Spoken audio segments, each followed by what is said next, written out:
যে ব্যক্তি নামাজ ইচ্ছাকৃতভাবে ইচ্ছা করে ছেড়ে দিল, ইচ্ছা হইলো পড়লাম, ইচ্ছা হইলো পড়লাম না, ফাকাত কাফারা, সে ব্যক্তি কুফরি করল।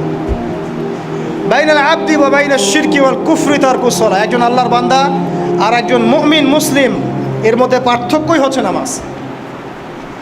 এমন হাদিস আছে যে প্রচণ্ড রকম জালেম ফেরাউনের মতো শাসক সম্পর্কে সাহাবীরা জিজ্ঞাসা করেছিলেন, যদি এরকম জুলুম হয় ইয়া রাসূলুল্লাহ, আমরা কি করব? আমরা কি প্রতিহত করব না? নবীজি বলেছেন ইল্লা মা সাল্লাও, না, যতক্ষণ তারা সালাত আদায় করে ততক্ষণ তাদের বিরুদ্ধে যেও না। তার মানে নামাজ নাই, ইসলামের খাতায় নাম নাই। অতএব নামাজ কাজা হয়ে গেলেও কাজা করবেন, ভুলে গেলেও নামাজ আদায় করবেন।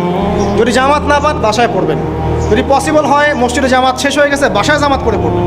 নামাজের কোনো মাফ আল্লাহ পাক তৌফিক দান করুন, আমিন। এরপরে আসেন, দুইটা নামাজ আছে এটা আমরা পড়ি না, বা অনেকে পড়ি অনেকে অবহেলা করি, কিন্তু এটা বড় ফজিলত আছে। বলবো, বেলাল রাদিয়াল্লাহু আনহু নাম শুনেছেন?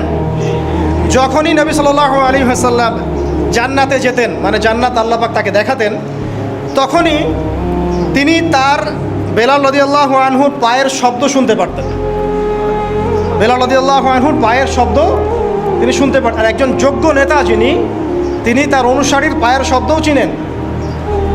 কথা বুঝতে পারছেন? আচ্ছা, গলার ভয়েসও চিনেন। তো বেলাল রাদিয়াল্লাহু আনহুকে তিনি জিজ্ঞাসা করলেন, ইয়া হে বেলাল, তুমি কি এমন আমল করো যার ফলশ্রুতিতে তুমি জান্নাতে আমার সামনে সামনে হাঁটছো? সুবহানাল্লাহ।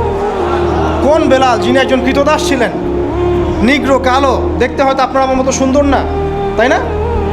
আফ্রিকান মানুষ, যাকে ওই যে রোদের মধ্যে শুয়ে পিটানো হয়েছিল, হয়নি?